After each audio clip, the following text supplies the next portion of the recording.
هارد لك اليوم النتيجة قاسية رغم الأداء.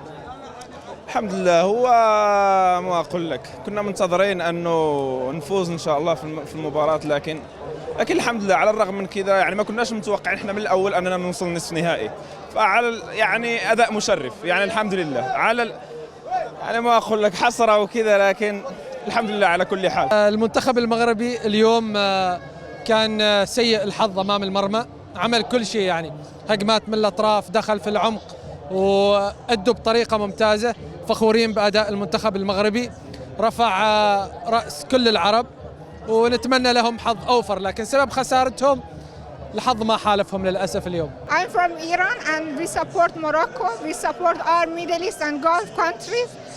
Even if Morocco doesn't win, it means they are winner for us. احنا متقبلين الخسارة بروح رياضية.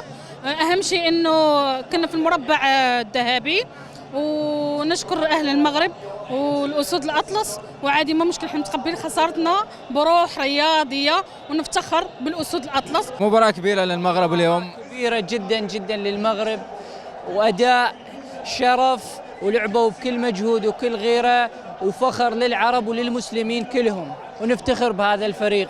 اليوم ماشي حد مع المنتخب المغربي، قدم أداء رائع.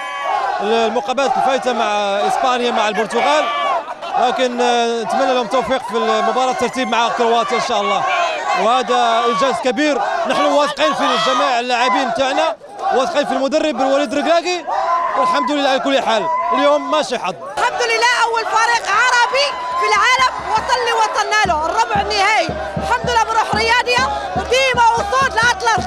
واجب وطني صراحة، كان عماني، كاني مسلم، أكيد صار المنتخب المغربي. والله أداهم يرفع الراس، والله إنه فخر العرب بشيء اللي سووه، وصلوا نصف نهائي، وحتى حد ذاته يعني شيء إنجاز. وهذا الكاس بيرفع ميسي إن شاء الله ويقهر فرنسا.